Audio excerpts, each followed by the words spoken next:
post-budget webinar. The theme of the webinar was MSMEs as engines of growth.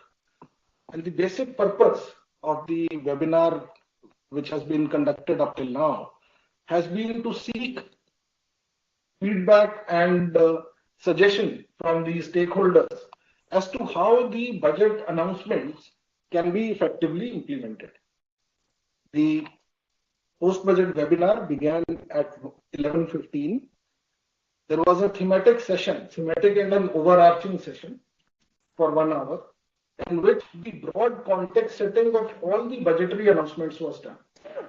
Thereafter, a keynote address by the Honorable Prime Minister was made at 12:30. And Honorable Prime Minister in his keynote address emphasized upon the importance of micro, small and medium enterprises as engines of economic growth. He also emphasized upon the importance of the manufacturing and the exports. And the key mantra which the Honorable Prime Minister gave was that MSMEs, while they continue to be the backbone of Indian economy, the manufacturing and exports, they have the latent potential which can be tapped.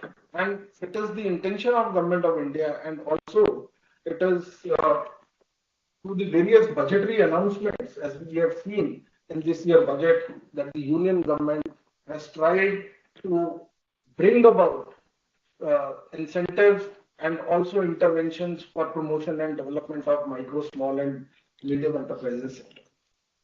Thereafter, from 1:15 till 2:30, we had the breakout sessions. There were 5 breakout sessions. In fact, these 5 breakout sessions, they dwelled upon specific budget announcements. The first breakout session was on credit and financial support for micro, small and medium enterprises. And in this breakout session, the revision of definition and classification of MSMEs was discussed, along with the enhanced credit guarantee coverage for the micro, small enterprises, for the startups, and also for the exporters. The second breakout session was regarding empowering startups and first-time entrepreneurs. And in this session, the eminent panelists led by the moderators, they discussed upon 3 budget paras. The first being the fund of fund for the startups, the credit card facility for the micro enterprises, and also the scheme for the first-time entrepreneurs. The third breakout session, it emphasized upon strategies and measures for footwear and leather sector. And this session was led by the moderator from DPIIT. And in this session, basically the focus product scheme on footwear and leather sector. The scheme was discussed, and the suggestions and deliberations basically pertain to the development of footwear and leather sector, which is one of the labor-intensive sectors of Government of India. The fourth breakout session was on accelerating growth in the toys industry, and the focus of this growth and the deliberations which happened in this breakout session basically pertain as to how India can be made a global hub for toys. Then the fifth breakout session was on enhancing opportunities in food processing sector, and in this, the National Institute for Food Processing, Entrepreneurship and Management, which is to be set up in Bihar, this was discussed, and 2 specific thematic areas were focused by the panelists and by the participants in this session. And these 2 areas were how to increase the income of the farmers, and second was how to bring about greater opportunities in skilling, entrepreneurship and management for the Indian youth. And thereafter, the moderators and panelists together, they have come up with a set of recommendations. And in this session, which will continue for about 90 minutes, in this session, we will invite all the moderators to come up with the recommendations and the gist of deliberations that they have had. So with this, without further ado, let me call upon Shri Rajiv Chawla ji, who was moderator for thematic session 1, which was on credit and financial support for MSMEs, share the recommendations. Shri Rajiv Chawla.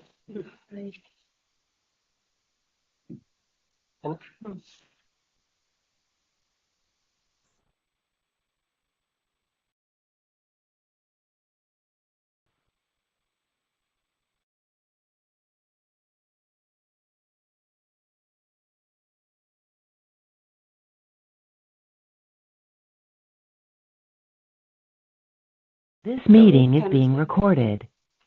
Good afternoon, sir. A pleasure to be back and once again bring the outcomes and the conclusions or suggestions as recommended by the breakout session 1. And we had excellent discussions today, very rich panel, consisting of CEO of Credit Guarantee Fund Trust, Mr. Manish Sinha, the CEO of the National Credit Guarantee Trustee Company Limited, Shri Durgesh Pandey, senior bankers, the Deputy Managing Director of State Bank of India, Surinder Rana, Shri Rahul Shyam Shukla from HDFC Bank, women entrepreneurs, K. Ramadevi and Almoon Messe, and then of course from the exporting organization FIO, we had Mr. Rishikant. So we had excellent discussions, questions from across India, in fact, from Northeast, from women entrepreneurs, from very fast-growing entrepreneurs, from micro sector entrepreneurs, and some very pertinent issues, came out. And based upon the discussions we had in the session, I am pleased to present to you some suggestions, or should I say the outcomes from breakout session 1, which focused on enhancing credit flow to the MSME sector. Next. The first suggestion, in fact, this came mainly from the exporting MSMEs. There is an interest equalization scheme which now has ceased to exist. And this is something that all exporters are looking at. And because this is one area, because they have to deal globally, they have to compete globally, and the interest rates in India, they find much higher than their counterparts in US or Europe or other Asian countries. So interest equalization scheme is one enabler for exporting MSMEs to grow faster. So there's a lot of request and appeal from exporting MSMEs that this scheme should be reintroduced. And initially there was a cap also of up to 50 lakhs. So in fact, the request is to enhance that also to up to 1 crore, so that more technologies, higher cost technologies can be introduced to this sector, and more investments can be made by the entrepreneurs, and they can compete and grow globally. Second suggestion which has come from this group is that a sub-target of 2.5% within the target of 40% overall credit lending for the priority sector should be earmarked for exports. Idea is to ensure that the bankers also look at exporters, and with a target of 2.5% as a sub-target. This would bring bankers focused on SME exporters, and this would help. So these two suggestions mainly from the exporting MSMEs. Women entrepreneurs have their own challenges. Collateral security availability is, of course, a major challenge for them. And this budget has a lot for them. This budget is focusing on women, SC/ST entrepreneurs, especially the first-time entrepreneurs, and loans up to 2 crore collateral free would come to them. And the request from women entrepreneurs, especially from the northeastern states, is that a lower guarantee fee in CGTMSE is called for. So we request CGTMSE and other policy makers to see if a lower fee for women entrepreneurs, SC/ST entrepreneurs, can become part of this overall scheme. For CGT MSE, the entrepreneurs at the grassroots, narrated a lot of gaps. When they reach out to the branch level people, the credit managers in remote bank branches, they are not really welcomed without collateral. So while on one hand, CGT MSE is a huge success and millions of entrepreneurs across India, especially in the micro, the Mudra, the PM Vishkarma Yojana, they have availed benefits from this. But fast growing MSMEs, when they go to the branch level, and especially if their earlier loans are with collateral security, they are unable to get enhanced loans without collateral security. So CGT MSE needs to take some more proactive steps and to educate both the bankers at the last mile, the interfacing bankers who are getting in touch with the entrepreneurs, and of course, the industry associations and other stakeholders need to educate MSEs on how best to utilize this. So this is a role which is called for, because 20 years down the line, while on one hand, the role of CGT MSE is increasing, the gaps still remain. So idea is to bridge this gap. Next. Fifth suggestion is to introduce a fund of funds for equity finance in the manufacturing and other fast-growing MSMEs. We find that existing fund of funds is doing excellent job with startups. There's a new fund of funds being announced for the startups, but little money to the MSME sector is flowing through the equity route. The only route available for the MSMEs is the debt route. So idea is that can we introduce a fund of funds that can focus on equity finance for fast-growing good MSMEs, so that they get the better valuation when they do the SME IPOs and come out for listings.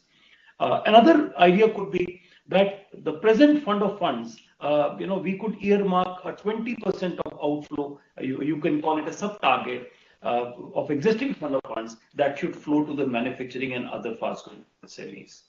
And next suggestion is that can we create a CGT MSE type of guarantee program for equity investment so that the investors are enthused and feel more secure when they invest in manufacturing and other fast-growing MSMEs. So these three things should ensure that equity finance also flows to the MSME sector.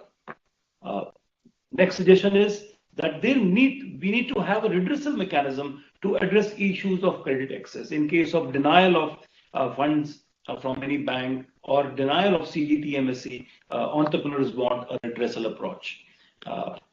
They should also be focused on self-help groups working especially in the micro and the women empowerment areas.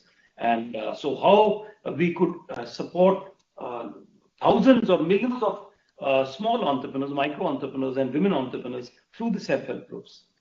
And lastly, we must enhance and leverage the role of industry associations, the MSME associations, which are across India. They have a very wide reach, and they are the first point of contact for any entrepreneur. So there should be schemes that should enhance and leverage their role so that overall all the government schemes yield much better result. Thank you so much. Thank you, Rajiv ji, for a very lucid and a very concise and very pinpointed set of recommendations.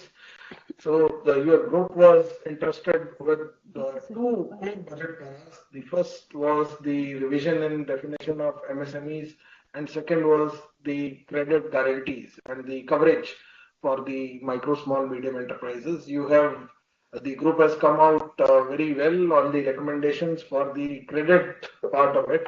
So in this, since we have the ministers also and we have secretaries of Government of India, Ministry of MSME, Department of Financial Services, DP, IIT and MOFP, we would also want to know what was the general sense and what was the general response on the revision and the classification criteria for MSMEs. What was the group's experience?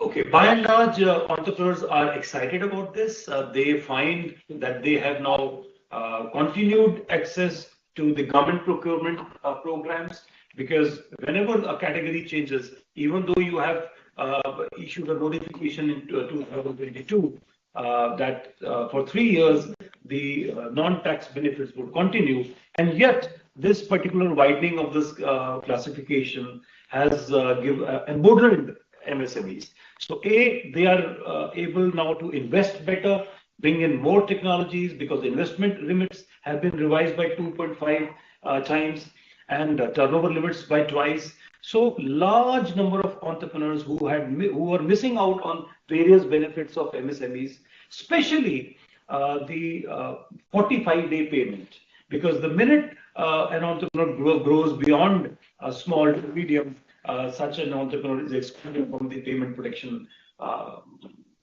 policy. So this scheme supports that to a wide number of entrepreneurs. Enterprises up to 500 crore are now medium.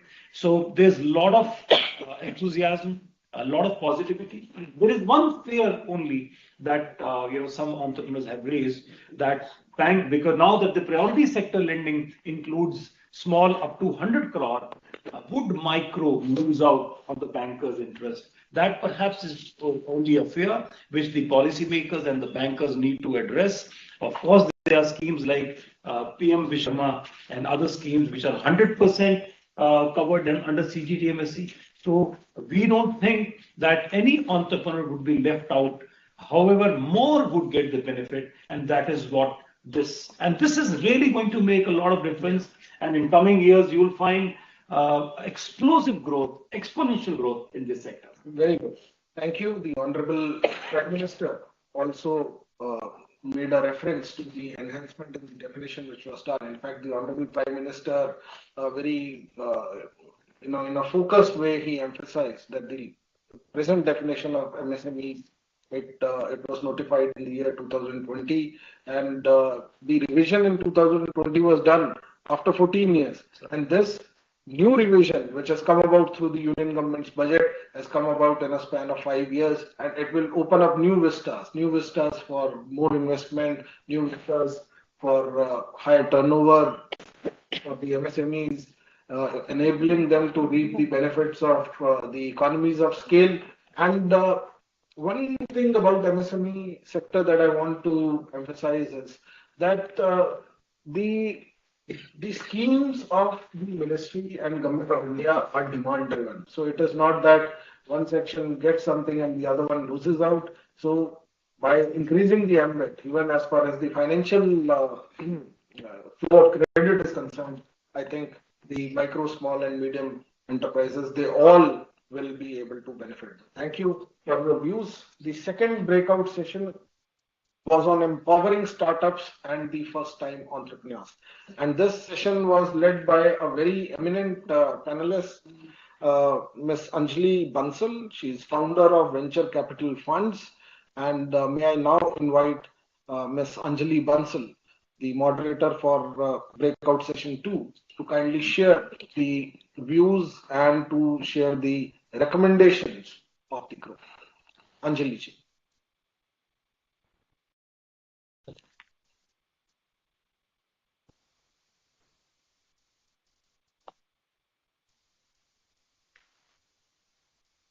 Around empowering startups and first-time entrepreneurs. We had a very rich panel discussion, and we had some very good input from active participants as well. We had esteemed panelists with many, many years of experience in each of these areas. So I have to say I have my work cut out to capture the richness of the discussion and put forth some of the recommendations that came through. We looked at how to enable credit cards for micro enterprises, particularly those that are now in new and emerging sunrise areas. We looked at fund of fund for startups to enable equity for enterprise creation, given that the new budget, recent budget announced a refresh of the previous fund of funds run by SIDBI, but we also spoke about several other fund of funds and how to expand the overall capital pool. And very importantly, we hit Para 32, which was a scheme for first-time entrepreneurs to reach underserved and underrepresented segments, women, SC, ST, and particularly the Stand Up India scheme. So I will go one by one here. If I may request to please switch next slide, please. So while the slide is turning, let me start. several points came up that balanced how to get the flow of credit funding to micro and small enterprises while maintaining robust credit framework and good credit quality. So one of the key things that came up was integrating the alternative credit related databases to create a unified interface to ensure efficiency in providing support and automatic verification and dynamic credit scoring. So to use the new alternative credit mechanisms for underwriting. It was also felt that digital tools should be integrated to support expense tracking, invoicing, GST, tax compliance, business advisory, financial planning. So the whole robustness of the enterprise itself can be underwritten. Credit guarantee support can be used to subsidize interest rates and underwriting criteria. Sensitizing ecosystem stakeholders and building capacity was an important element because in our interactive discussion, it was felt that while the intent may be there, the tools and the mindsets may not all be there. And so the new capacity creation is required. Pursuing collaborations with NBFCs, with fintechs for much wider geographic distribution to underserved regions, as well as enhancement of eligibility and underwriting. And this would be particularly to address the last mile. So the schemes are there, the capital is available, how to get it to the last mile. And then also to keep the balance between risk and return. So rationalizing the pricing and interest of the credit facility to make it attractive for new enterprises. Indeed, to make it available itself to new enterprises, particularly in the manufacturing space. So while there has been a fair amount of credit that is now available to large companies and even to the bigger end of the MSMEs, first time micro enterprises, particularly in manufacturing and production, do not find as many avenues for working capital and term loans. So some work on product innovation, pricing, new underwriting, as well as new channels to link up with the last mile. So that was on this first topic of credit cards. The other point that also emerged was perhaps for the first time micro enterprises. And one of the entrepreneurs who were one of the participants actually mentioned this, and I thought, and we all thought it was a good point, was since there is not as much underwriting data available for first-time micro enterprises, and particularly in manufacturing and production, given that they may already be recipient of some funding, say from the AIFs that are supported by the FFS, or other government schemes, that data may also be cross-collaborated and used as an underwriting method. Next, I will shift to the point around fund of funds for startups. The panel and participants all acknowledged the absolutely sort of stupendous pioneering success of the first fund of fund that was set up about, the Honorable Prime Minister set up Startup India in 2016. Since then, we have seen an absolutely explosive growth in innovation in India, in startups, with now close to about 2 lakhs registered startups, all of whom are also MSMEs, but also the creation of the AIF and domestic fund management ecosystem in India, so close to about 150 AIFs now. And the group deliberated on what can be done to expand that, but also to make the next cycle of funding available to companies, enterprises, innovation that is aligned with national priorities and sunrise sectors, particularly with a focus on green manufacturing, deep tech, biotech, climate, new energy, advanced technologies, everything that will help propel India into the next cycle of innovation to reach Viksit Bharat, along with being Atmanirbhar. So enabling targeted support for startups in high impact ventures, particularly since some of these have higher gestation periods, empowering financial institutions with appropriate experience to manage both the FFS 2.0, but also potentially additional fund of funds that could be focused on or earmarked for some of these sectors, as I mentioned earlier, green manufacturing, agriculture, climate, new technologies that may have a different profile than the previous cycle of the digital startups. So longer gestation period, different risk return, targeted capital, expanding the pool by co-investment with other diverse institutional investors to build more commercial sustainable capital. Discussion again on increasing the cap on corpus and term of supported AIFs to support growth funding. So the first cycle of startups is now maturing. We are seeing a lot of growth funding come up, and then how to have more domestic capital participation in both early as well as growth stages. Going further into inclusion of AIFs involved in other funding avenues like secondary transactions. So far, the focus has been on supporting startups for primary capital, not secondary. Consequently, what that means is that when they are raising the next round of money, sometimes domestic funds cannot participate. And while we need all the foreign capital, there is a need. We also think that it is advantageous to capture some of the returns domestically. So secondary transactions, growth funding, increasing the cap of contribution in an AIF potentially to be discussed. Again, balanced with return that commercial and private sector investors might require. Anchoring new fund managers, building capacity within the investor and startup ecosystem in sunrise sectors, in underrepresented segments, whether it is women fund managers, women startups, targeted to certain tier 2, tier 3, even tier 4 different states, as well as SCST. And here again, there can be targeted and earmarked appropriately structured capital for that. That led us into a discussion on blended financing and balancing risk returns, different tiers of capital, but if permitted by regulator to think about differentiated distribution waterfalls, as well as a blending of equity and debt that might be required for production and manufacturing linked startups. Finally, point made was expansion of the domestic pool of capital. Today, we have already seen outside of the government a lot of HNI participation, but also bringing in some of the larger domestic institutions like pension funds, insurance companies, banks, and even retail participation through FOF type structures. We see these very much in evidence in other developed markets where some of the largest investors in their alternative assets and new enterprise creation are actually pension funds and insurance. So that was around the second point, fund of fund for startups, para 31. Going into the next slide, please.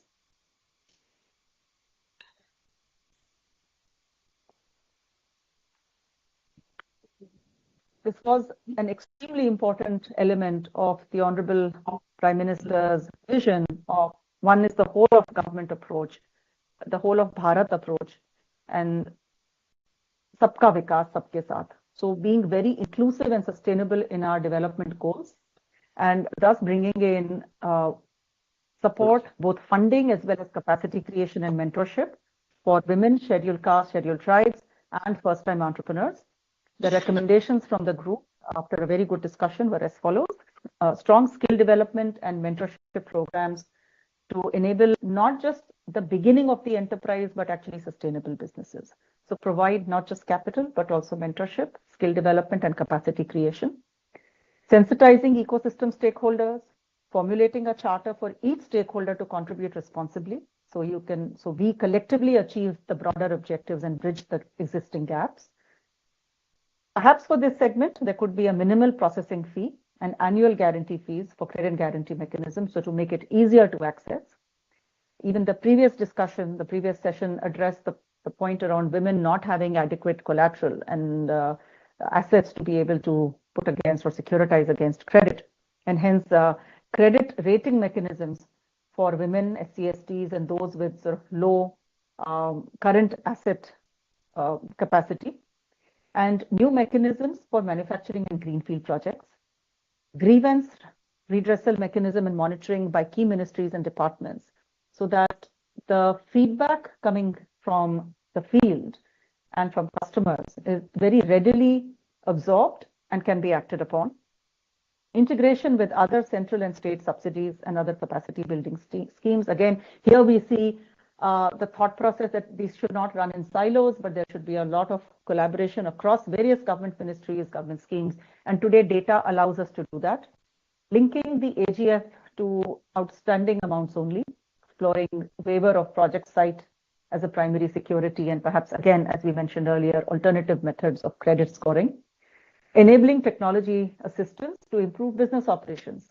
So we have seen that micro and small enterprises are often lower on the technology adoption curve because they do not have the means to be able to implement new technology solutions, such as online marketing, digital payments, or even digital marketplaces.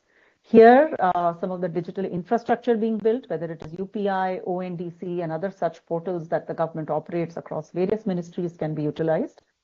And finally, complementing the credit support by capacity creation, so that there is a greater understanding and access to new age businesses, entrepreneurship, startups, and overall linking across the ecosystem. So I will pause there. And again, thank you to all the panelists, and particularly, we actually had several micro entrepreneurs who participated and offered their comments as well.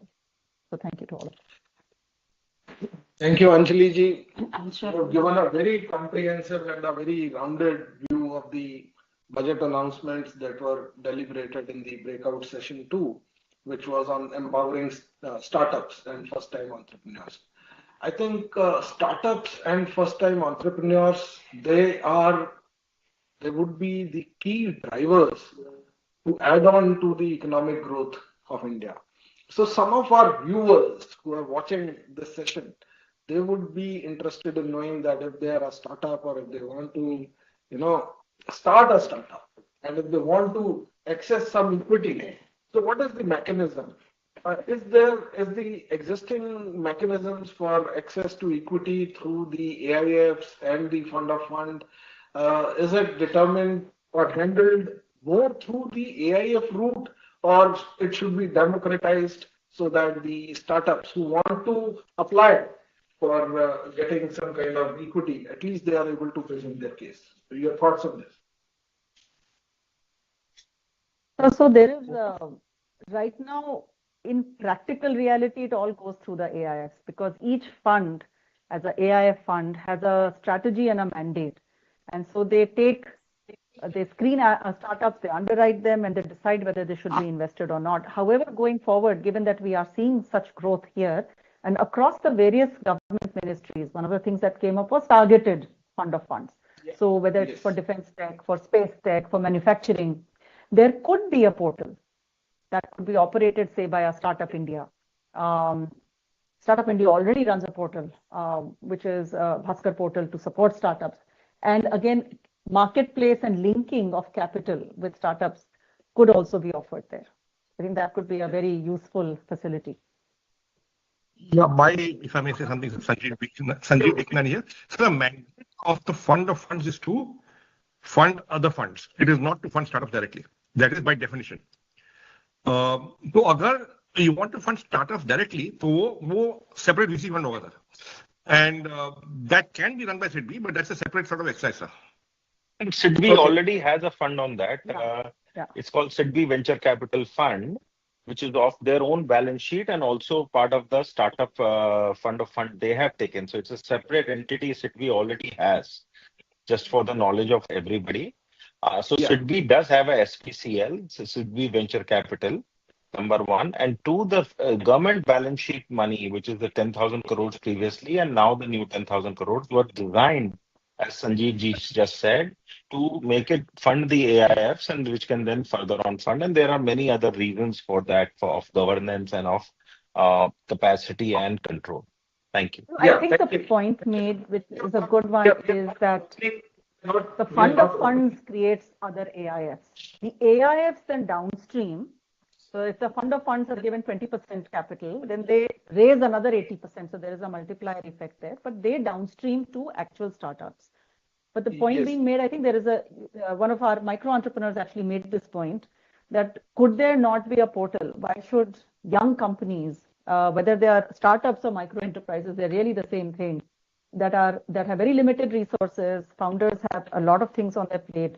Why should they actually have to go and hunt for money or appoint bankers? If there was a centralized portal that could at least list out funds, and these are the daughter funds of the fund of funds, whether it's a SIDBI fund of fund or the MSME ministry runs the SRI fund through State Bank. There is also BIRAX fund and NABARD. So if there could be a centralized portal which lists out all the daughter AIFs, by their strategy and their area of interest or sectoral interest, that would enable startups and micro enterprises to reach out to the appropriate AIFs to fund them.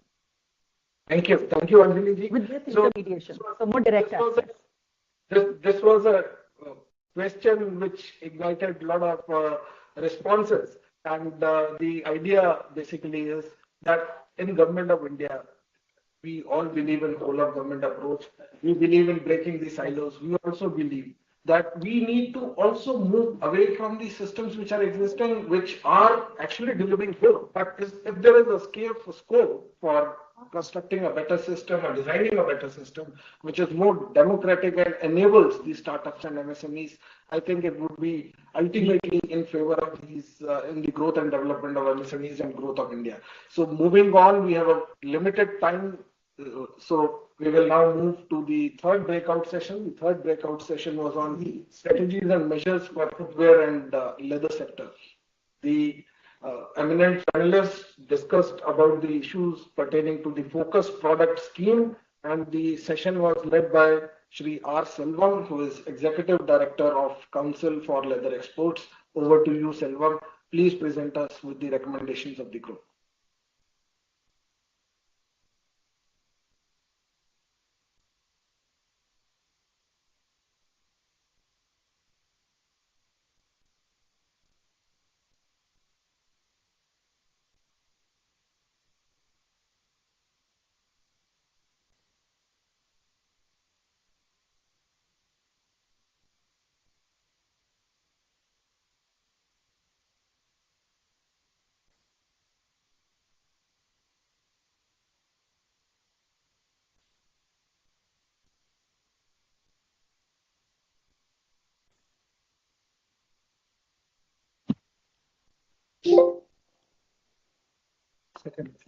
Selvam, are you able to see the presentation?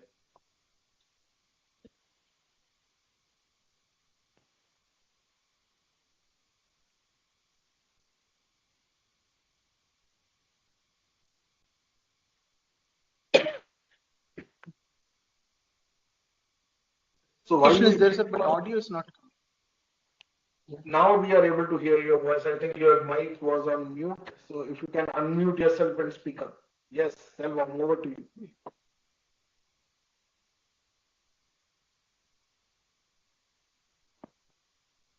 Selvam, we are not able to hear your voice. You will have to unmute yourself.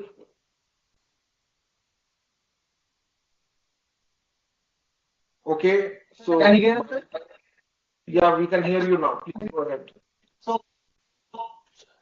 can you hear sir? Sir, our current production is 23.69 billion, so which includes 4.69 billion export and 70 billion domestic production. We want to achieve 50 billion as per the budget document also, that is achieving 40 billion in export and 36 billion in domestic. If we achieve something we want our talk. Even from footwear, we want to achieve 7.78 billion by 2030. It includes 4.78 billion leather footwear and non-leather 3 billion. But otherwise, currently 90% non-leather footwear is consumed in India itself. So other goods include leather jackets, leather coats, leather wallets, ornaments and salary. In that area, we want to achieve 6.22 billion by 2030. And the domestic size also we want to cover the production capacity because there is a huge demand in the domestic size also, domestic industry size also. That is right now we are using about 2 packs per capita consumption. There is a demand for 4 packs by 2030. Itself will increase the number 2.5 billion current consumption. It will go to 5 billion in 2030. So this is the projection has been calculated and we work out. And in addition to that, we also recently showing the employment of 4.42 million people. And this, if you go with our target rate, they will get minimum 2.2 million employment. They get only plastic. But employment will be given by this industry. And remove for this comes from the increase in the disposable income, also growing middle class, and also internal migration within the urbanization of many cities. There is a huge demand for footwear, especially non-leather footwear, and also fashion awareness among the youth and growing consumer retail. Also, it is increasing our consumption patterns. So, other goods include leather jackets, leather coats, leather wallets, ornaments and salary. In that area, we want to achieve 6.22 billion by 2030. This is we are slow down the pace because I think some of the participants may not be able to properly uh, keep pace with with your recommendation. So just slowly if you can speak. Thank you. Thank you, Mr. So we got all the stalwarts from the industry, sir. We got a very good interaction. In fact, the panel discussion went off well, and after that, there was a question and answer session also. In fact, we received a lots of feedback from the members for focus product scheme, sir, and also we kept this under Prime Minister direction. What is the way forward for the MSME sector? That inclusive growth, inclusive sector growth includes all medium micro enterprises also, and also includes gender inclusivity and also other caste inclusivity also it was indicated. So we kept all these issues in our mind while discussing that one, and also the direction was to approach with a new confidence that is to increase our production, that is increase our capability and capacity. We also focus on manufacturing and export. It's not only manufacturing to meet the domestic demand and also to meet the global demand also. That was direction, sir. And also economic partnership with many countries and India to become the global champion. That was the direction of Honorable Prime Minister, sir. We had a discussion also, sir. That after 1 hour discussion, 45 minutes discussion, that industry recommended some of the major points. Actually, everybody highlighted that Brand Bharat should be built up both in India and abroad. So that abroad to organize investment and also to market our product. That Brand Bharat should be highlighted. And they are also looking for the greenfield and brownfield investments. Greenfield, many FDIs are expected to come to India. Foreign direct investment, and also brownfield existing industries also want to go for expansion. In that, industries large capex and OpEx incentives. The labor intensive industry also highly technical industry that requires lot of machineries are very capital intensive. They need both capex also, and for working capital they need OpEx also. This is what the major recommendation, and also they want to focus on non-leather footwear manufacturing and also non-leather bags. This non-leather bags is the interesting item which came up today discussion. That is also very labor intensive. It is it gives more than 1.5 times higher labor intensity than non-leather footwear manufacturing. And also there is a huge demand or focus should be on women and kids footwear. We are strong in men's footwear, but the focus should be on women and kids footwear. So it was another interesting point came out in this discussion. Also, the major issue, the bottleneck in Indian footwear and other industries, lack of component ecosystem. That is a major bottleneck right now. So unless we don't strengthen our component ecosystem, the growth will be reduced. So that the component ecosystem should be strengthened. And also to meet out the growing demand, skilling and training should be given. Skilling and training for all the levels, starting from employees and middle management. Also, they want to give skilling and training, and they want to skill at least with the target in demand. So at least we want to skill 4 to 5 lakh people. So that is the figure which emerged out during the discussion. And also, last not the least, it's very important. We want to go for sustainable and green practices, especially solar energy, wind energy, all these energies, and also innovations. They want to give highlight all the things, sustainability, and also including traceability and also carbon neutrality. All these points were discussed. These are the recommendations from the industry side.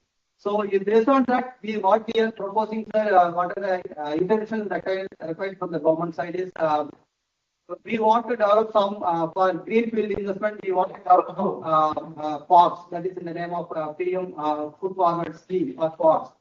So which will be a self-sustainable park, which includes one-stop solution for all the manufacturing facilities. That is what the discussion came up. And also at the same time, there are 6 major clusters across India. The existing clusters should be strengthened. They also need dormitories, they are infrastructure, testing, design studios, testing centers, certification centers, all the things are required. They want these centers to be with new plug and play facilities also. The existing clusters should be strengthened. And also for component manufacturers, they are talking about CKD, complete knockdown procedure for machinery. They bring down the new machineries.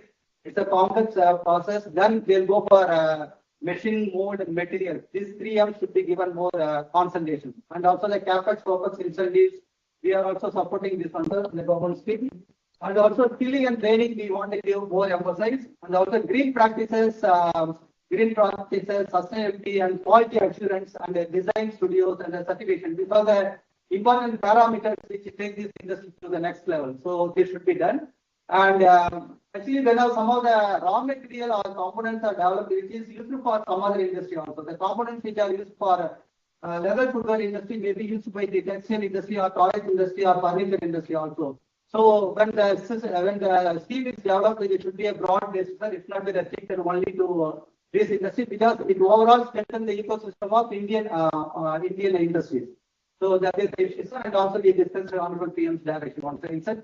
So the top 3 proposed recommendations are we want to go for PM football policy that should facilitate large scale investment and boost the industrial infrastructure and support modernization and upgradation, large scale skilling and promote sustainability. And others cost disability. The cost disability for this sector is around 14% right now, including land over cost of the land and working capital and also electricity charges and everything. For this, the cost disability needs to be addressed. That's why the industry is emphasizing for the OPEX incentive. That is major issue, sir. This all the issues should be addressed while we are going for put forward path, sir. And strengthening the component ecosystem, that is already we discussed, sir.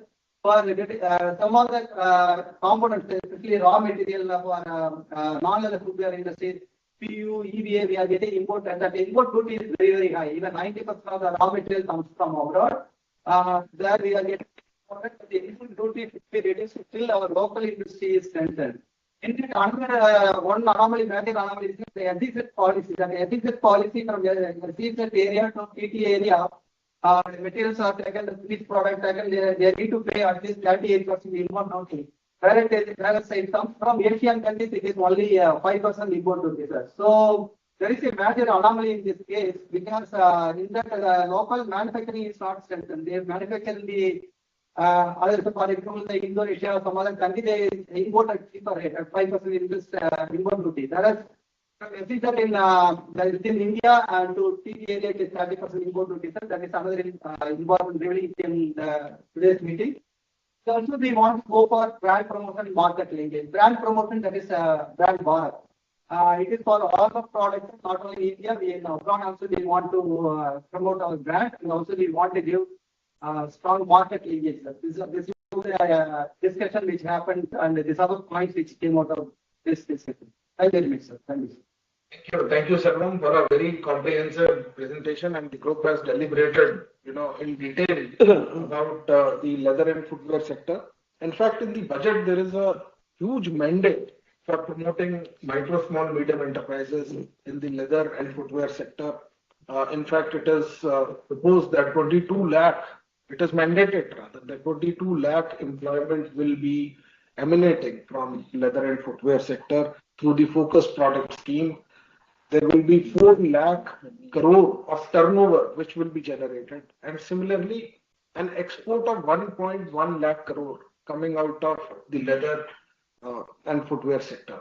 So we will, in interest of time, we will move on. We have 2 more participants who will give their presentations. I will request them to be brief. Kindly limit yourself to about 7 and max 8 minutes. So next session was on accelerating growth in the toy industry. So we have Shri Amitabh Karbanda, who is Director, Sunlord Apparels and Manufacturing. Can I request you to share the recommendations of the growth, especially in context of the of making India a global hub for toys? Thank you very much, sir. Team, can you please share the presentation? Thank you, sir, for this opportunity to present our case in front of the government and have these deliberations under the umbrella of the Prime Minister's clarion call for the toy industry. A few basic points on the current status of the industry. Sir, we have 25% of the world's children in our country, but we contribute to just about 1% of the world's toy trade. So you can imagine what is the growth potential that is possible in this trade. And as this industry grows, the employment generation possibilities that this offers is unparalleled.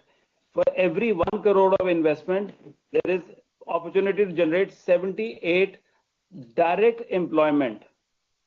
So this, I don't think any other industry has this kind of a parallel. Now, with this background, I would like to discuss some of the points that have been raised today and our suggestions, which have resulted in these suggestions for the scheme for the toy industry. On the soft support part is the innovation and R&D support. Now, institutes like MIT in Massachusetts, Caltech, they all have got media labs which have been the source for a lot of toy companies that have come out from there. It's not just in the electronics or the software, but also in physical toys. And this trend is now coming in India also. We have a lot of IITian-backed companies that have started manufacturing toys and have made a name for ourselves. That means there is a lot of scope which is still unfulfilled that needs to be looked at, and we can go beyond IITs and to focus on industry academia collaboration with various institutes to generate ideas and generate entrepreneurs for the toy trade, and also work on developing manufacturing technology for the toy trade.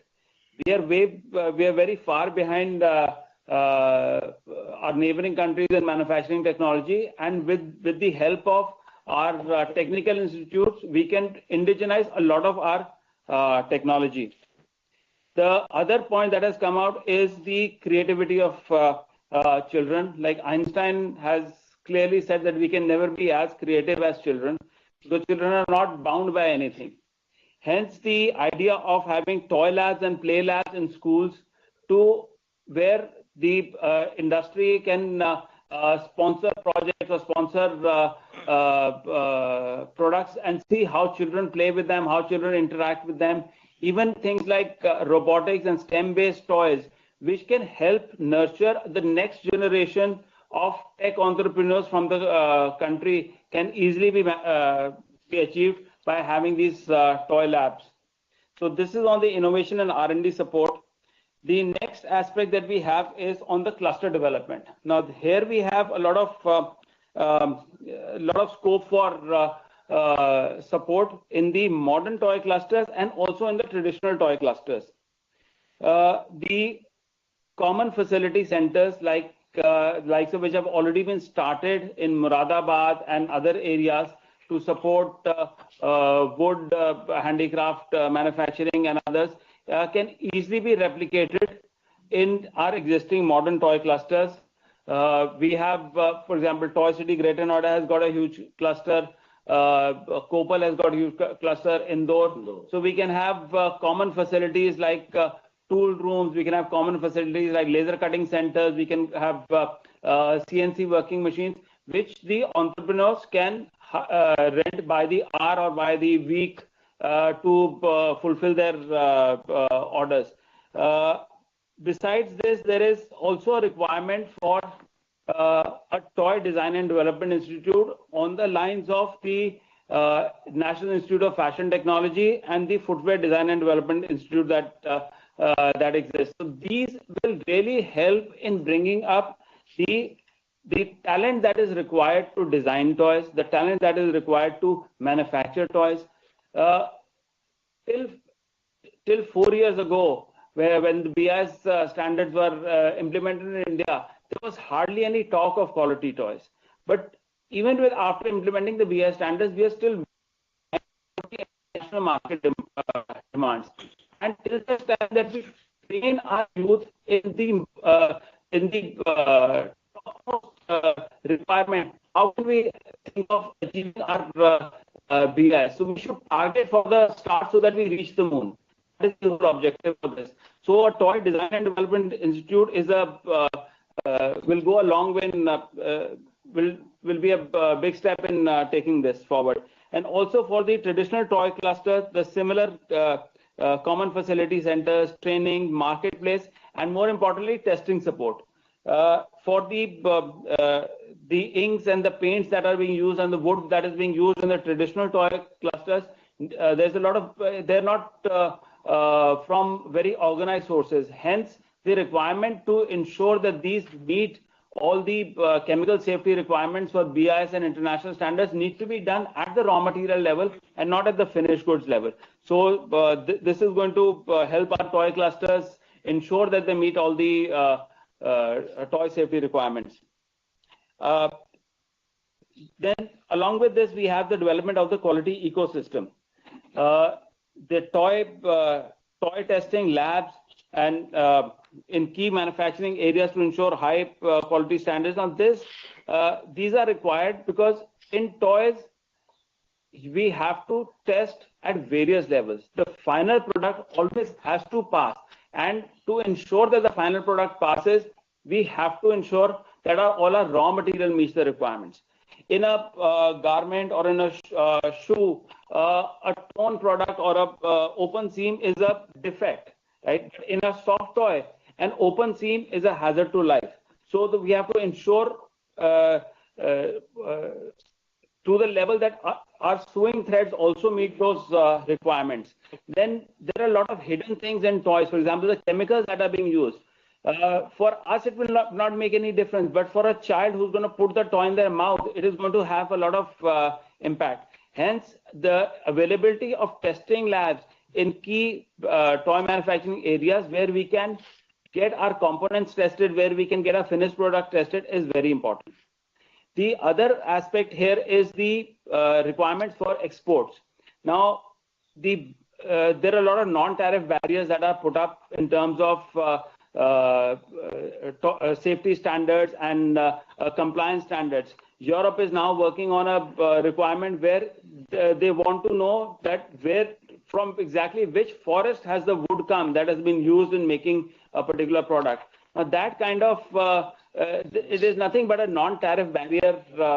So we need to have a lot of social compliances, technical compliances, safety, security compliances that we need to do. And for a established exporter, these costs are up to $20,000 to $30,000 per year, which are very high for a interest of time. Sir, I will speed up. आप हिंदी में भी अपना जो निष्कर्ष है वो हिंदी में भी बता सकते हैं ताकि हमारे व्यूअर्स आपने जो अभी तक कहा उसका निचोड़ हिंदी में समझ सकें. So I think you'll have to wind up in another 2 minutes. Yes, sir, I'll do that. The next aspect is skill development, which we've already talked about in TDDI and ITI, and also focus on skill development on the shop floor and supervisory roles, whether it is in the form of a subsidy or whether it is in upskilling requirements, and also on how to work on modern machinery. Then additionally, the promotion of the Made in India toys through national and regional toy fairs, branding and PR, this needs to be done. The facility for global market integration, for visiting toy fairs, for having buyer-seller meets. And then the most important aspect is the manufacturing ecosystem development. Here we request the government for a fiscal support for greenfield, brownfield investment for manufacturing of toys and its components. This can be in the form of a capital subsidy, then support for to promote domestic procurement of toy components by toy manufacturers. This will help in indigenization of our raw materials and reducing the import dependence. Then the employment-related incentives for every additional person we employ, like we had after COVID, the subsidy towards PF, ESI, or a direct subsidy towards employment that can be given, and support of the toy manufacturers for export to make India a global hub for toy manufacturing. Especially on the electronic side, the duty drawback rates are very low, which can be supported. and also schemes like DFRC. Thank you, Amitabh. Thank you, sir. बहुत These अच्छे are points my आपने submissions बताए। for the toy industry. आपने जो सबसे बड़ी बात कही और हमारे व्यूअर्स जिन्होंने ये सारी बात सुनी आपकी कि 25% जो संसार के बच्चे हैं वो भारत में हैं और हमारा जो टॉय में हमारी जो मैन्युफैक्चरिंग शेयर है उससे 1% है। वो अपने आप में एक इतनी बड़ी स्टेटमेंट है जो दर्शाती है कि कितना बड़ा स्कोप यहाँ पर एग्जिस्ट करता है। आपने जो 4 महत्वपूर्ण बिंदु जिनके ऊपर टॉय भारत को टॉय हब अगर बनना है, ग्लोबल टॉय हब, जिस पर आपने फोकस किया, एक था अनुसंधान, इनोवेशन, क्लस्टर डेवलपमेंट पे आपने फोकस किया, क्वालिटी जो है उसमें toy design institute, testing labs और उसके अलावा मैन्युफैक्चरिंग इकोसिस्टम, एक्सपोर्ट्स को बढ़ाना। बहुत अच्छा आपके ग्रुप ने डिलिब्रेशन किया है। इसके साथ ही समय को देखते हुए अभी हमें माननीय मंत्री जी के उद्बोधन को भी सुनना है, तो हम इससे पहले की मंत्री जी को सुने। एक लास्ट सेशन हमारा जो ब्रेकआउट था वो था enhancing opportunities in food processing sector. इसमें श्री एच.एस. ओबराय जी हमारे साथ जुड़े हुए हैं जो कि निदेशक हैं national institute of food technology, entrepreneurship and management के। बजट में कहा गया है कि बिहार में इस इंस्टीट्यूट की स्थापना की जाएगी। ओबराय जी, बहुत अच्छी आपने विस्तृत चर्चा की होगी और जितनी रिकमेंडेशन से रिटर्न में हमारे पास आएंगी तो मैं आपको समय के अभाव में आपसे रिक्वेस्ट करूंगा 5-6 मिनट में अपनी बात जो है उसको यहाँ पर हमारे सामने रखें। Over to. नमस्कार, थैंक यू वेरी मच। हमारी जो चर्चा काफी अच्छी रही and we had some very eminent panelist here. We had mister Vikram Kelkar who is MD of Hexagon Nutrition, जो कि प्रीमिक्स बनाते हैं डिफरेंट फोर्टिफिकेंट्स के लिए, जैसे हमारा ऑयल फोर्टिफिकेशन है, मिल्क फोर्टिफिकेशन, राइस फोर्टिफिकेशन, जो कि एक कार्यक्रम है प्रधानमंत्री जी ने जिसकी घोषणा की थी कि to supply fortified PDA rice through PDA system. उसके लिए सिद्धार्थ मानवती एक क्लियर मीट एक स्टार्टअप थे जो हमारे से जुड़े थे, जिन्होंने बड़ा इनोवेटिव आइडिया लिया है to develop meat from cell culture, ताकि हम ग्रीन हाउस गैस एमिशन कम कर सके, वहां से डेवलप करें। Then we had Shauravi Malik जो कि होलसम फूड से थी, जिनका एक प्रोडक्ट है जिसका ब्रांड है स्लर्प फार्म, जो हेल्थ और वेलनेस न्यूट्रिशन की रेंज में है। Then mister Vilas Shinde, managing director Sahyadri farmer producer company, जो कि एक एग्जांपल है पूरी कंट्री के लिए कि एक एफपीओ कैसे प्रोसेसिंग में आ सकता है। And they are not only doing a great job in Maharashtra but in the entire country and now they going global. देन हमारे साथ कंचना मैडम जुड़ी थी from HUL, who is head of corporate affairs, which HUL doesn't need any introduction, Hindustan Unilever. Amit Baseen ji जुड़े थे Marico India से, जो कि एडिबल ऑयल्स में और आजकल न्यूट्रास्यूटिकल्स में एक लीडर है। तो जो हमारी ज्यादातर चर्चा हुई वो एकेडमिक्स में हुई कि अगर निफ्टम में बिहार में खुलता है तो इससे क्या फायदा होगा। तो हमारा यही था कि जो स्टूडेंट्स होंगे, जो वहाँ की उनका स्किल सेट कैसे इम्प्रूव किया जाए, इसके लिए किस तरह की इंटर्नशिप दी जाए, किस तरह की इंडस्ट्रीज वहाँ पे हो, इंडस्ट्री विजिट कराया जाए, ताकि उनका जो करिकुलम है it should be based on industrial requirement. और केस स्टडी बेस्ड मॉडलिंग पे बात हुई कि हमारा जो करिकुलम हो ज्यादातर केस स्टडीज पे आधारित हो, क्योंकि इसमें जो भी डिपार्टमेंट होंगे, एक डिपार्टमेंट एंटरप्रेन्योरशिप डेवलपमेंट का भी होगा। एंड देन था कि करिकुलम जो फोकस करना होना चाहिए वो वहाँ के जो ईस्टर्न रीजन की क्रॉप्स हैं, जैसे कि मैंगो है, लीची है, मिलेट्स है, मखाना है, कोकोनट है, उन पे आधारित हो, ताकि वहाँ की इंडस्ट्री भी डेवलप हो सके, फ्लरिश कर सके। देन था कि वहाँ पे पायलट प्लांट इंक्यूबेशन सेंटर बनाने की बहुत जरूरत है। जो निफ्टम बिहार में खुलेगा वहाँ पे पायलट प्लांट बनाया जाए। 3 पायलट प्लांट्स का एक उन्होंने रिक्वेस्ट, एक सजेशन आया था कि जो ग्रेन्स पे होंगे, फ्रूट वेजिटेबल पे होंगे और एक स्पेशलिटी फूड्स पे होंगे। इसी तरह से इंक्यूबेशन सेंटर बनाए जाएंगे ताकि वो जो नए स्टार्टअप्स हैं उनको सपोर्ट कर पाएंगे। देन एक सजेशन आई थी कि जिस तरह से हमारे यहाँ कुंडली में, जिनका मैं निदेशक हूँ, वहाँ पे एक centre of excellence of food fortification है, इसी तरह से निफ्टम बिहार में भी एक centre of excellence of food fortification खोला जाए, जिसमें हम ऑयल को, मिल्क को, दालों को, वीट को, राइस को फोर्टिफाई करें, जिसमें एक मूल्यवर्धन भी होगा, गुणवत्ता भी बढ़ेगी। फिर था कि हम लोग हमारा एक विलेज अडॉप्शन प्रोग्राम है। इस तरह निफ्टम बिहार में जब खुलेगा, वहाँ के स्टूडेंट भी विलेजेस में जाएंगे, फूड प्रोसेसिंग के बारे में विलेजर्स को बताएंगे, और जो गवर्नमेंट की स्कीम्स है, ना कि केवल जो फूड प्रोसेसिंग रिलेटेड, अदरवाइज स्वच्छता अभियान है, जो गवर्नमेंट की अलग अलग प्रधानमंत्री किसान संपदा योजना है या इरिगेशन की जो योजना है उनके बारे में अवगत कराएंगे। और दूसरा एक बहुत बड़ा इंपॉर्टेंट इश्यू था कि फूड सेफ्टी स्टैंडर्ड्स और रेगुलेशन, वहाँ पे क्योंकि हमारे यहाँ कुंडली में काफी 3-4 कोर्सेज हैं which are dedicated towards food regulation, food standards, तो इस तरह का करिकुलम होगा वहाँ पे एकेडमिक्स में होगा। फिर हमने चर्चा की कि रिसर्च में ये आया कि वहाँ पे छोटे छोटे एंटरप्राइजेस पनप रहे हैं, तो हमें नैनो एंटरप्राइजेस में जाना पड़ेगा, छोटे यूनिट्स लगाए जाएंगे। रिसर्च इस तरह से होता कि छोटे यूनिट्स जो कि लोकलाइज हो, रीजन बेस्ड हो, उनको बढ़ावा दिया जाए। और वेस्ट टू वेल्थ, वहाँ पे जो काफी वेस्ट जनरेट होता है, जैसे लीची का पेरिकाप है या मैंगो का पील है, कर्नल्स हैं, जिनमें काफी गुणवत्ता है लेकिन उनको यूज नहीं किया जाता, उनको किस तरह यूज किया जाए ताकि वो एक सब्सिडरी इनकम दे फार्मर्स के लिए, जो ये प्रोसेसर्स के लिए। जो नई टेक्निक्स है जैसे एआई है, ऑटोमेशन है, इनका इस्तेमाल किया जाए ताकि पोस्ट हार्वेस्ट लॉसेस कम किए जा सके। और ईस्टर्न रीजन में बहुत सारी क्रॉप्स ऐसे जैसे मिलेट्स हैं, तो मिलेट से जो प्रोडक्ट बनते हैं हेल्दी तो जरूर होते हैं लेकिन उनके टेस्ट के कुछ इश्यूज रहते हैं, तो कैसे पैलेटेबिलिटी बढ़ाई जाए, maintaining the same amount of nutrition, इस पे चर्चा हुई and that be a key area for research there. Packaging technologies, क्योंकि बायोडिग्रेडेबल पैकेजिंग, स्मार्ट पैकेजिंग पे आज तो बहुत जोर है, रिसाइकल पेट, तो उस पे जो अगर बिहार में एक सेंटर खुलता है तो उसका रिसर्च फोकस इस पे पैकेजिंग पे हो सकता है, सस्टेनेबिलिटी पे हो सकता है। Fortification, value addition of regional crops, that is another very important area because काफी जैसे लीची है, लीची 1 महीने की क्रॉप है and there are lot of losses in that, because 1 महीने में अगर आप उसका 20 दिन बढ़ा सकते हैं shelf life, it doesn't add much value to it जब तक हम 3-4 महीने उसकी वैल्यू शेल्फ लाइफ ना बढ़ा सकें, so that it can be available at least for a certain period in time। फिर बायोडिग्रेडेबल पैकेजिंग पे बात हुई कि किस तरह से वो रिसर्च की जाए ताकि बायोडिग्रेडेबल पैकेजेस तैयार किए जाए which could be edible also in nature, ताकि आप जो फल सब्जी खाते हैं सब पैकेज को भी ग्रहण कर सकें। देन फूड प्रोडक्ट्स ऐसे बनाए जाए जिनका एक्सपोर्ट पोटेंशियल हो, बिकॉज लीची itself has all lot potential, उसको पोटेंशियल अभी तक हमने हार्नेस नहीं किया है।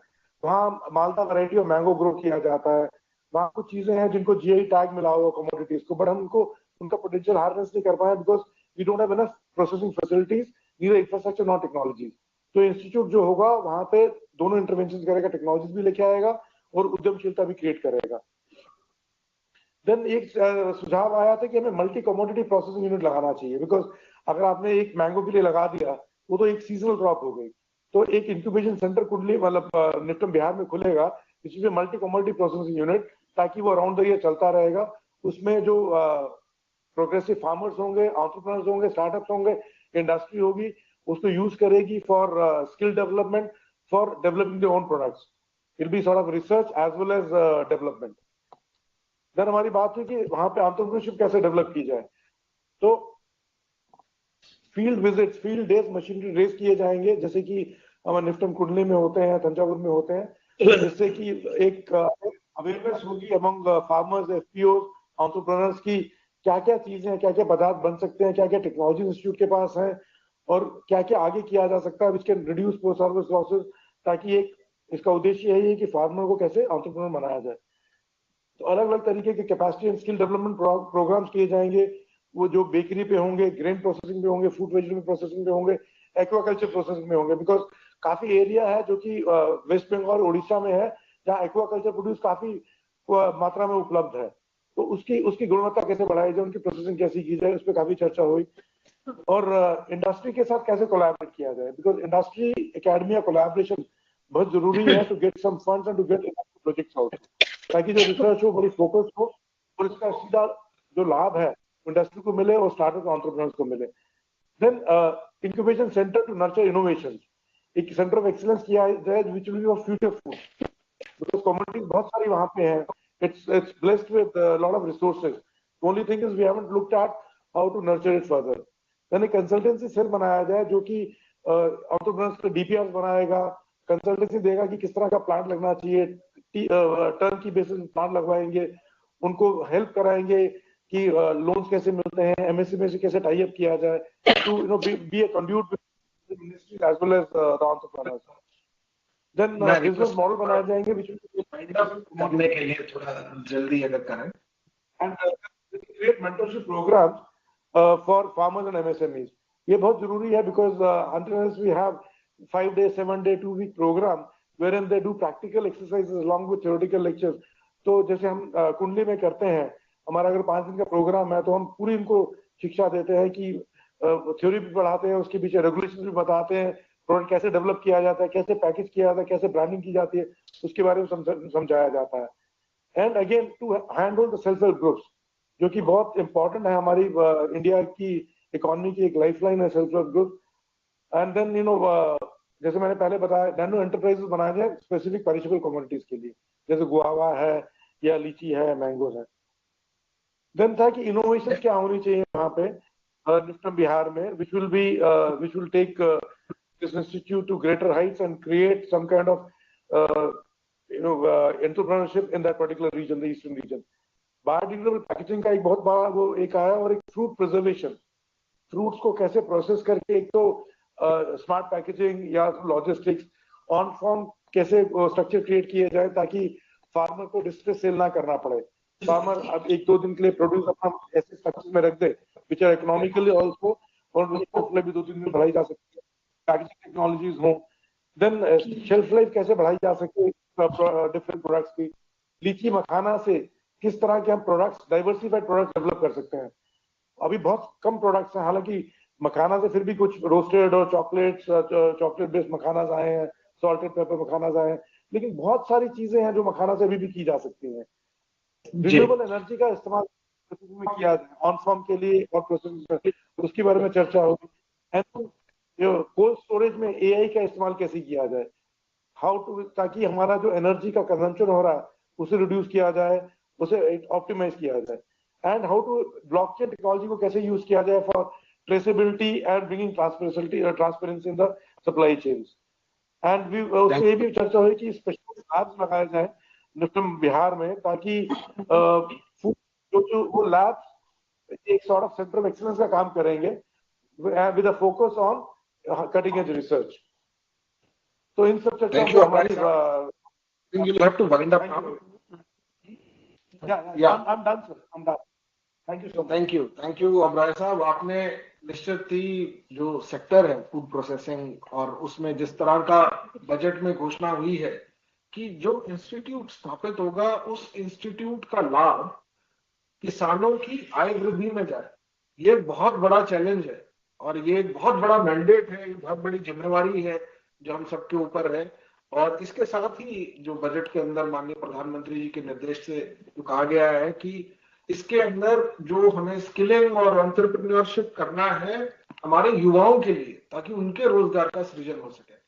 और सूक्ष्म लघु और मध्यम उद्यम मंत्रालय में हम ये मानते हैं कि होल ऑफ गवर्नमेंट अप्रोच के चलते जो ministry of food processing industries है उसमें हम कंधे से कंधा मिला के हम लोग साथ चलेंगे। और हमारे जितने व्यूअर्स इस प्रोग्राम को देख रहे हैं, इसमें एक जो बड़ा मैंडेट हमारे पास है मिलके, वो ये कि क्या हम किसानों को एक एंटरप्रेन्योर बना सकते हैं, क्या वो अपनी जो कृषि के अंदर अभी एक किसानी कर रहा है, क्या वो व्यक्ति अपना कोई काम धंधा जो है वो शुरू कर सकते हैं, और हमारे रोजगार के अवसर क्या हम सृजित करके अपने युवाओं को अपने साथ जोड़ सकते हैं। फूड प्रोसेसिंग में बहुत बड़ा सेक्टर है ये, और आपने इसका बहुत अच्छा एक चित्रण यहाँ पर किया है। एक चीज मैं आपको बताना चाहूंगा कि ये जो वेबिनार है, इसमें जो आपने प्रेजेंटेशंस किए हैं, बेसिकली प्रेजेंटेशंस आपने जिस्ट फॉर्म में प्रेजेंटेशंस किए हैं, पर आपके जो टोटल सजेशंस हैं वो आप जो कंसर्न मिनिस्ट्रीज हैं, ministry of MSME, department of financial services, DPIIT और साथ में मॉफपी, इनके साथ आप शेयर कर सकते हैं। और बाद में भी आपके सजेशंस अगर कोई हो आपके मन में, स्टेक होल्डर्स में, हमारे जो व्यूअर्स हमें देख रहे हैं, आप में किसी में के मन में कोई विचार है कि स्कीम इम्प्लीमेंटेशन के लिए, बजट पैरास की इम्प्लीमेंटेशन के लिए आपके क्या सुझाव है, आप हमारे साथ उसको साझा कर सकते हैं। और इसी के साथ कार्यक्रम को आगे बढ़ाते हुए अब मैं निवेदन करूंगा श्री जितिन प्रसाद जी, ऑनरेबल मिनिस्टर, राज्य मंत्री वाणिज्य एवं उद्योग हमारे साथ जुड़े हुए हैं। सर, मैं आपसे विनीत निवेदन करूंगा कि आप हमारा मार्गदर्शन करें।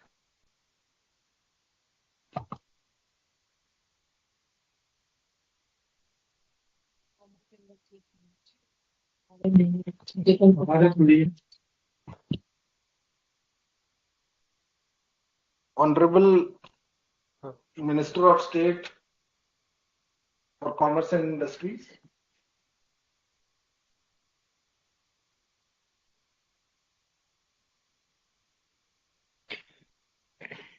थैंक यू, धन्यवाद।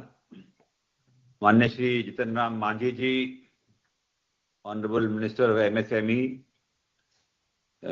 Sushri Shobha Karandelaje ji, Rajmantri, Shri SCL Das, Secretary MSME, all those who have joined during this webinar.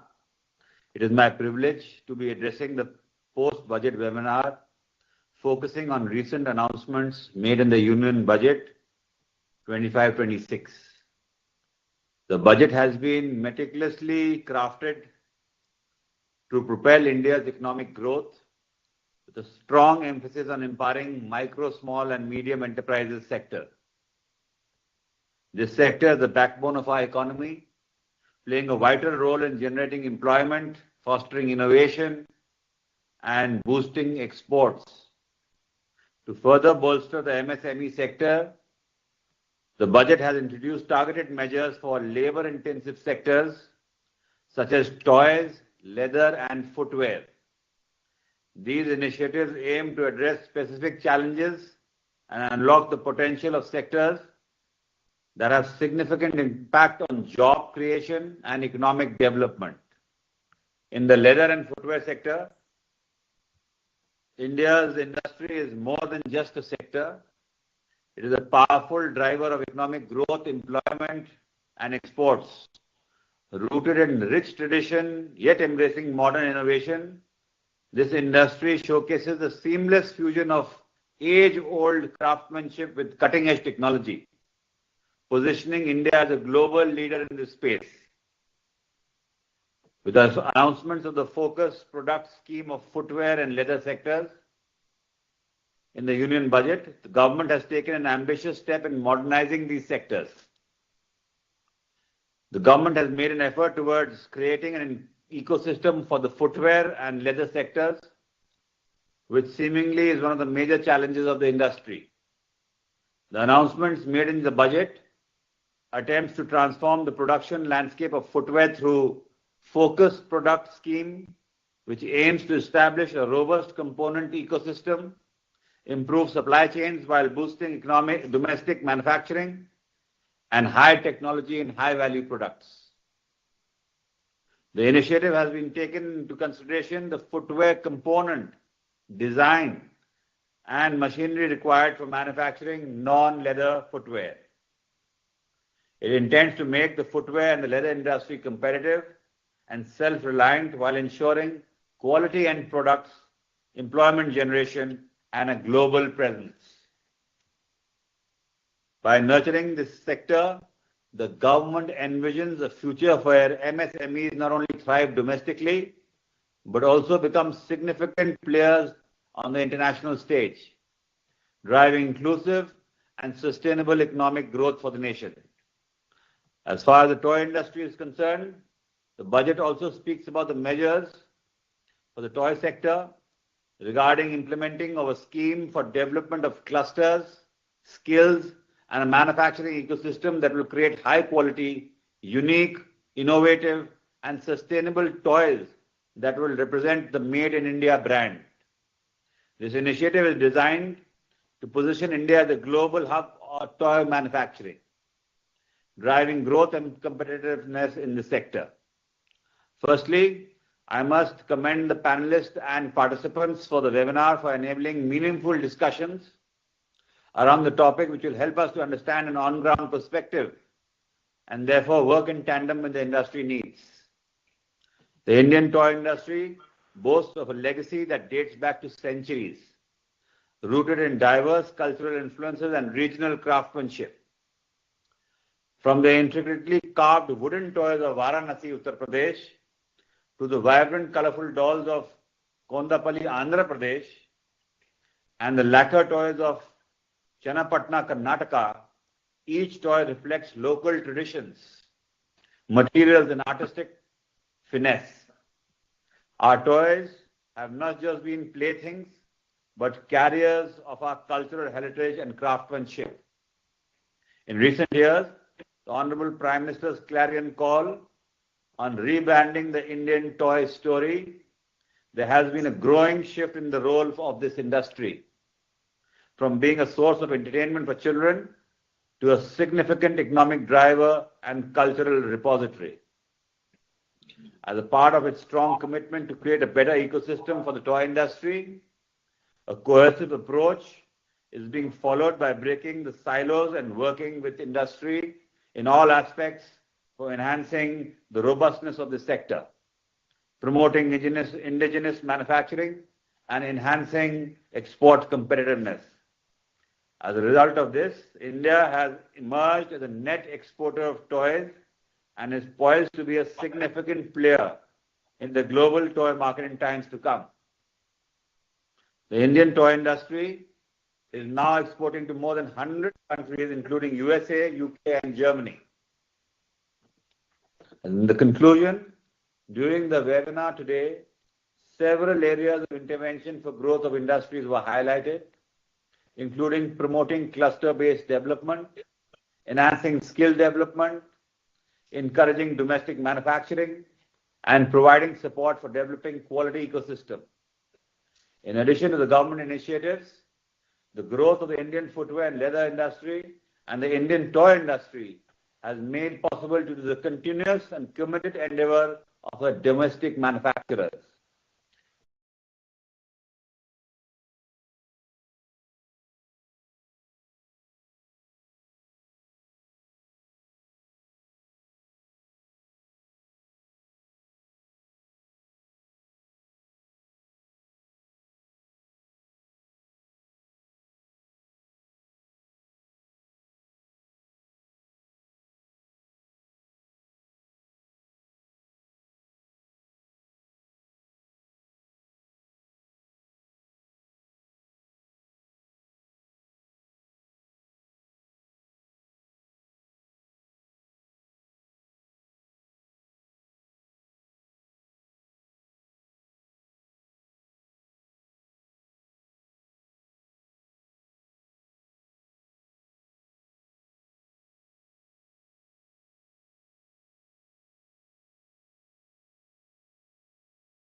On the one hand, they fulfill our domestic requirements. On the other hand, they are strengthening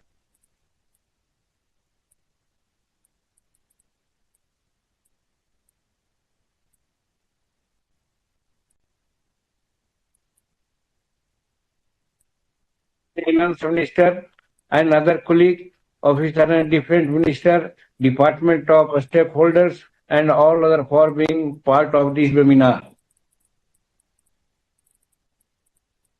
Further, I want to say that India used to be called golden world.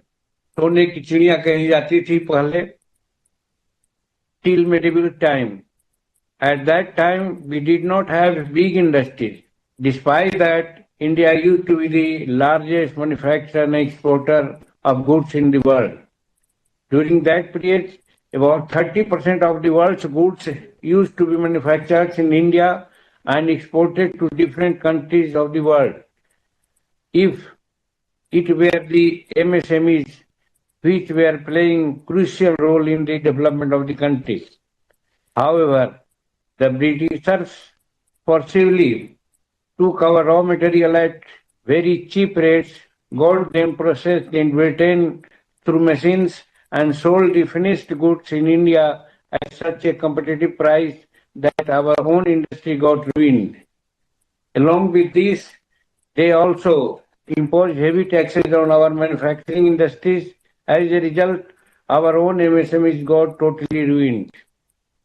Today, India has made a lot of progress in technology with a large force of technical manpower. But the heavy industries have their own limitation. They can provide employment to only limited number of the Indian people. As such, the importance of a small industries hardly needs any emphasis. I am very happy to tell you that the contribution of the MSMEs in GDP is again better in manufacturing and export, which can be seen from the following figures. Contribution in GDP is 30.0%. Contribution in factory 35.4%. Contribution in export 45.73%. As we are aware, India is on the verge of becoming the third largest economy of the world by 27. Further, by 47, India is trying to emerge as a developed country and present itself before the world. Along with this, India has also decided to achieve the target of zero carbon emission by the 70. Apart from this, the use of new technology, simplification of the rules, and stability of our government are important factors for industry development of any country. Our government is committed to create such an environment for development and industry, particularly the MSMEs. To achieve the above target, I believe that MSME need to play a very big role. It has to play the role of the engine of growth. Ministry of MSME has launched many big schemes to achieve these goals. Some of them are PMEGP, Credit Guarantee Trust Fund Scheme, Cluster Development Program, Putti Yojana, RAMP Yojana, IIT Hub Schemes, IIT Khadi Gramodyog Vikas Yojana, etc. Today, about 6 crore units have been registered on the Udyam and Udyam Assist portal. Which have given employment of around 25.29 crores people after 2021. The number of registered units has increased by more than 15 times. In 2021, the registered units were only 28.38 lakhs, which has increased to about 6 crore as on 10 to 25.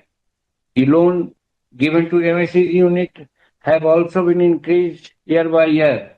The loan given to them in the year 23-24 was 22.0 lakh crore, which is about 5 lakh crore more than the amount of rupees 16.97 lakh crores disbursed in this year 22-23. Under PMGP from the year 2015 to 23-24, about 9.84 units were assisted, about 80.33 lakh jobs created. Margin money subsidy assisted by assistance of 25.990 crores was also given. Now, to meet the loan requirement of MSE unit, the Government of India is bringing United Lending Interface on the line of Unified Payment Interface in NPI. As already yesterday in MSME sector, has to be the engine of the Indian growth. Up till medieval period, there was no big industry. It were MSME which were playing important role in the development of the country. The dream of the Honorable Prime Minister to make India the third largest economy by 27 and developed India by 47 can't be imagined without the MSMEs playing role of the torch bearer. As such, the development of the MSME is most important for the development of the country. It is with the intention that Honorable Finance Minister has given a very good budget which will create an environment for the development of MSMEs. The 5 main goals of the budget are as follows: to create poverty from the country, to eradicate poverty from the country, to provide 100% quality, to promote a skilled labor, to ensure the participation of 70% women in economic activities, to take India farm produce at the global level in the form of food basket. The budget 25-26 is the budget of the aspiration of 140 crore Indian and is budget of fulfill the dream of the every Indian. But to effectively implement the budget announcement, we need to work with continuous hard work, honesty and determination. These are many examples among our ancestors who sacrificed themselves for their country. A nation becomes great only when its human resources are and hard-working, honest and full determination. Japan does not have many resources, but still, due to hard work, honesty and determination of its people, it is one of the richest countries in the world. In this regard, I also remember the inspiring story of Aruni, in which Aruni himself lies down on the ridge of the field to obey the order of his guru, so that the water does not wash away the fertile soil. We can take even more inspiration from the Dasarath Manji, whose story is very known to all. Finally, I would like to tell you to take the pledge to work with dedication, honesty and determination to take the country forward. In short, some characteristics, some announcement of the budget I would like to mention here. The recent budget 25-26 MSME have been recognized as the second power engine for development, as they consist of 45% of our export. For making it easier for MSMEs to get loans, credit guarantee cover for micro and small industries has been enhanced from the current rupees 5 crores to 10 crores. This will facilitate an additional credit of rupees 1.5 lakh crore in the next 5 years. Customized credit card for micro enterprises registered on the Udyam portal to be introduced with the credit of 5 lakh. In first year, 10 lakh card to be issued. To help MSMEs achieve higher efficiency to scale technology and upgradation and better access of the capital, the investment of the turnover limit of classification of all MSMEs enhanced to 2.5 to 2%, 2 times respectively. New scheme for women, SC, ST, first-time entrepreneurs for supporting 5 lakh women through term loan of rupees 2 crore over the next 5 years based on the learning from the successful Stand-Up India scheme. Export Promotion Mission, which a sectoral and ministerial target given jointly by the Ministry of Commerce, MSME and Finance, it facilitates easy access to export credit, cross-border factoring support, and support the MSME to tackle non-traffic measures in overseas market. Thank you all for listening. Thank you, sir, for your inspiring words and giving us a holistic perspective of MSME sector in India. Sir, this brings us to the conclusion of the post-budget webinar for today. It has been a long day, and I think that the recommendations and suggestions that we have received from the breakout sessions, the participants, the panelists, and the moderators, they will help us, help all the ministries, the participating ministries in this webinar, the Ministry of MSME, Department of Financial Services, DPIIT, and Ministry of Food Processing and Industry, to get the actual feedback from the ground. And with this feedback from the ground and feedback from the stakeholders, I'm sure we will all be able to implement the budget announcements in the true spirit. The vision of the Honorable Prime Minister is that the budget has to be people's budget.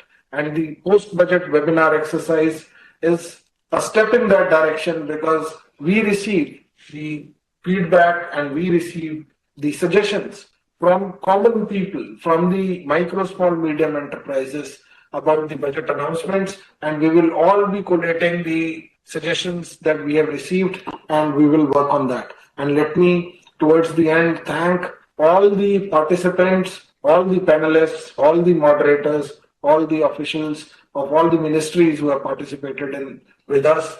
And we thank the Honorable Minister MSME, we thank the Honorable Minister for State, for Ministry of Commerce and Industry for joining in this session.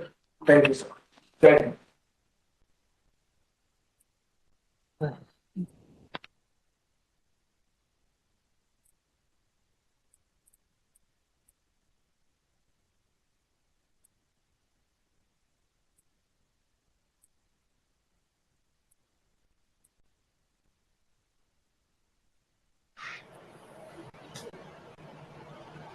Your meeting has ended.